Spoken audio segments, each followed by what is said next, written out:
Okay.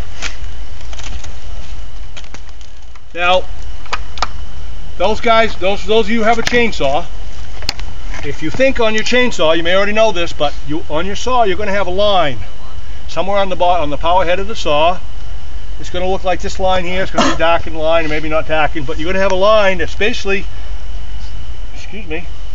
perpendicular or right angles from your bar and chain. That's called your sight line on your saw. That sight line is just what it says. It's for sighting your tree you're going to fell, the way you want to aim it. Just like looking down a rib on a shotgun or something. Okay? So, when I hold that up to the tree, all my cuts that are going to follow on after that, if I use that sight line, that's where I'm aiming that tree. Okay? Hang in there. Okay, that's your sight line. And it runs all the way around the saw. You'll see it right here. And all your saws have this on there. You didn't know what it was, did you? Well, it's a system. It's meant to be used that way.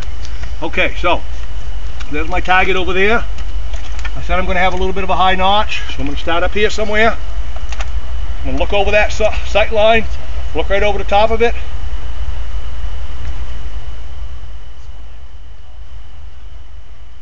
Okay, here we go. Let me start my notch.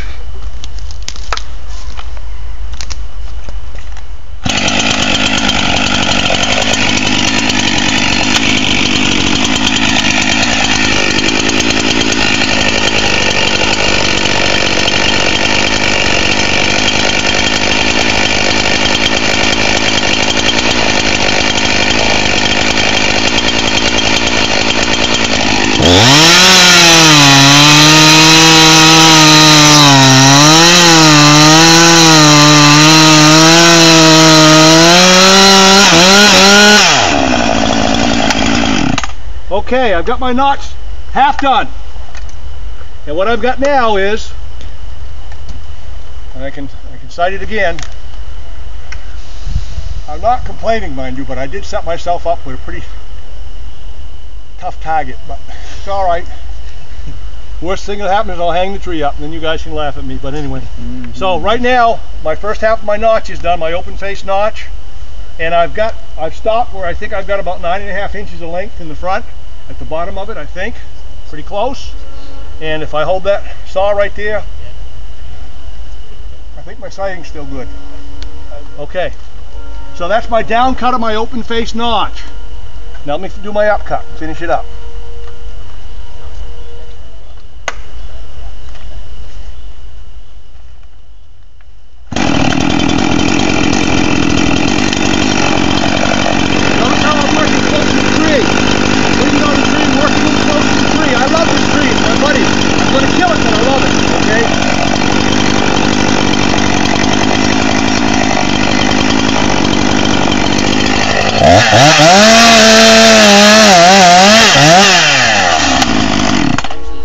Okay, my notch is done. Let me talk to you about the notch for a minute. This is called the open face notch felling technique. You want to strive to have your notch open at least 70 degrees, more like 90 degrees. In this case, I have a little bit of a high stump, so I actually wanted an opening more than 90 degrees. I went for around 100, and I think I probably got it. Do you agree? I might have a 100-degree opening if you think about the 90, a little bit more. Okay. See it? Okay. The reason I want an open face notch and an opening this wide, right here is in front of my hinge. You see it? As this tree falls, that hinge is going to hold and steer and guide the tree all the way to the ground and not let go until the tree hits the ground, and maybe even stay hooked on if I get lucky. Okay? So that's the open face notch, and that's the idea behind it. And when you do the open face notch, your two cuts have to meet. Now, my cuts happen to meet. They usually do. If they don't, just fix them. Oftentimes you'll cut on the down or the up, you'll cut by, called bypass. Fix it. Fix it by getting rid of the bypass. And yep. You don't want the bypass. How about if you... That's right. If you have bypass on either cut, it allows this, that becomes your hinge, your notch, and it allows that to close early and it'll try to force the hinge to snap off. Right. Yep, exactly. How about the angle of it? If you make it angled like this or like this? Everything should be level. Should be level. Level. You want everything level. You don't need it to run roof. You don't need to pitch rain off the roof. You want everything flat and level. Yep. In fact, with this technique, I'm working from the front of the tree to the back, guiding everything from the first cut I make. It's more than likely you're going to make things level and match up than you are with the old techniques where you put your notch in and you came around to the back of the tree back here to start cutting. Now, where the hell do I do this now? Okay. Yeah. Okay. So open face notch, no bypass, 2 cuts should meet. I got about 100-degree opening for the tree to fall into. All right. Once again, stay close. Nothing's going to happen for a little while yet. Did I cover everything on the notch? Sight line, aim, down cut, up cut. Work in close to the tree. Lean on the tree. Rest your saw on you and the tree. Nice and steady, precise. Smooth cutting chain. Cutting smooth, not jumpy. Cutting efficiently. Okay. Now, the next thing I'm going to do is I'm going to do a bore cut. And what I'm going to do is I'm going to bore in behind towards the center of the tree, but not the center. I'm going to bore back in here, and I'm going to have my bar poke out the other side, and what I'm going to do is finish making my hinge. My hinge will be done when I get done this cut, because it'll be the length I want and the thickness I wanted. The 1-inch thick will be done when I get done here. Now, on the bore cut, let me back up 1 second here.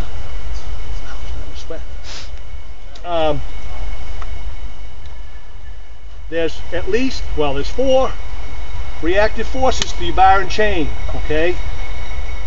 We have this cutting surface here that runs from the corner here back to here. And that's called, when you use that, the guys that run saw, what happens when you use that part of the saw? What's the saw do? When you use this cutting surface right here, the bottom. What'd you say? Pulls it. Oh, okay, okay. Yeah, it pulls the saw in, that's called the pull chain of the pull. So what that does is, if your filing's correct, if you file properly, that pulls the saw into the wood. And all you do is steer and control it and guide it, okay? And that's a very efficient and very safe cutting surface to use from here to here. That's the pull. The next cutting surface we have that we use a lot, it's not quite so efficient. It's just as safe, I guess, but it's not quite as efficient because it goes from here to here. What's that surface do when you use it? Pushes the saw backwards? Yeah, it pushes the saw out of the cut, so you have to use your muscle power to make the saw cut, right? Now, if you're a good filer, you might have to use a little muscle power. If you're a bad filer, you might have to use a lot more. But anyway, that's the push chain, and that's safe to use, but it's not. You see how if you use that surface all the time, it's a little more tiring than the other surface. Okay. Then we have out on the end, we got two surfaces here. This bottom, well, half of this tip right here, this bottom half, is actually an extension of this pull chain, and when you're using this bottom half of the tip from here down, it's actually pulling the saw into the wood. Okay, so you could call that the pull tip. We call it a much more manly term. We call it the attack. The attack. Okay. And then you have this surface right here, which some of you have already encountered and already know about. It's this upper half of this tip right here. Anybody know what that's called and what that does? Most people already know that. They've probably been told a million times to be careful with that and stay away from it and don't use it. Well, I'm going to tell you to use it, okay, with training, okay? That's called the kickback in the hazard area. When I get this tree on the ground, I'll try to demonstrate kickback for you here, show you how that works. But basically that's that quadrant, that corner, that half of the tip right there, when those teeth encounter a solid or immovable object, which could be hardwood or they get pinched or something, back to what I told you earlier about the chain break and Newton's law. In other words, this chain's going this way this fast and it stops. That's your kickback. Opposite and equal reaction. Okay. So, all right, so I think I covered that already. Okay, so good. So when I start my bore on this side, I've got to, when you start your bores, you always want to use your attack or your pulling tip. So when I start this bore, I'm going to start like this, get into the tree and straighten it out. If I was boring from this side, I'd start my bore like this, get into the tree a ways and straighten it out and bore straight through. I'll show you. You'll see it when done. It'll be easy. Okay, here we go. Now I'm going to be standing right there, so if you can't see, just move a bit.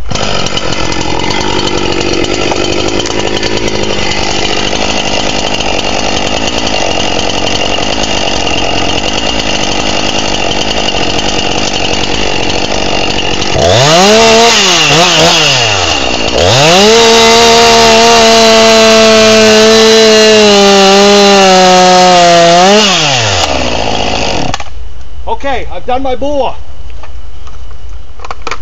I come out back here, I'm way back. I'm back 3 inches on this side here. And that's okay. I'm a little closer on this side. I'm a couple inches back on that side. I said I wanted an inch thick hinge, right? So now I'm going to come forward till I think I have an inch. Does everybody see that? Yeah.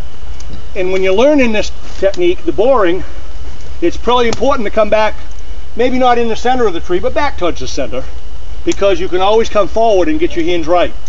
It's hard to, if you take too much, you can't put it back. Okay?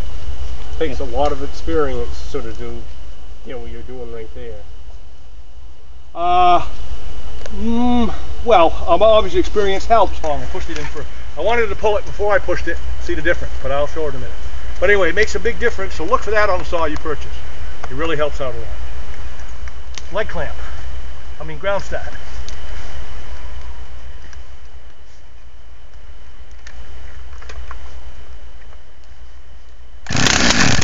Fired.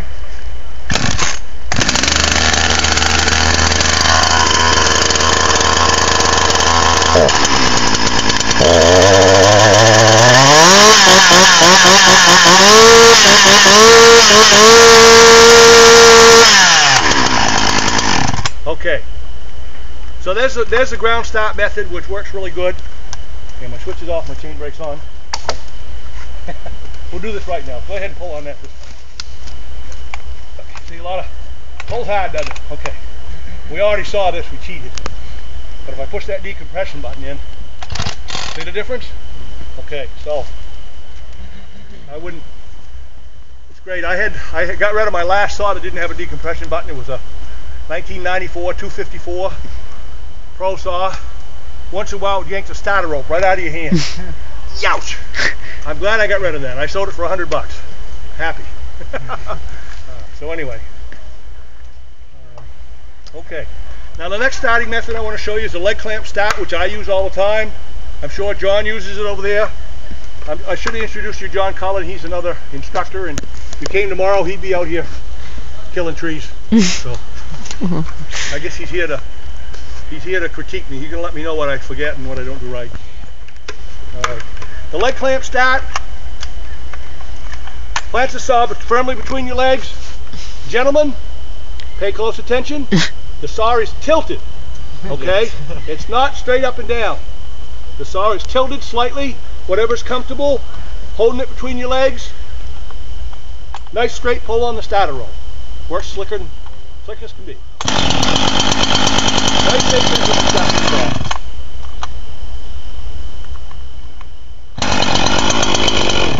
And when your saw is properly tuned, look how far the starter rope comes out. Ready? Pretty cool. All right. So ground start, leg start. No matter what method you use, always have the chain brake on. All right, I guess we're ready to start talking about trees. Yep. Can you just Right on the stump, see everything it did. But when I got into about here, you saw my couple stutter steps here, Yeah. and got around and bored straight in. Okay. Yep. That saw. Now you letting the saw do the work on.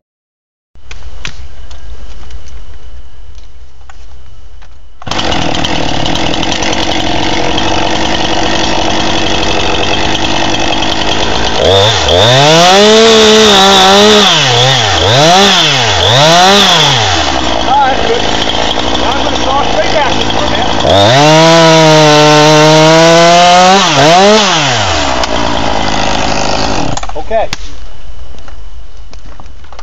Now, this time, I'm going to have you start working this way.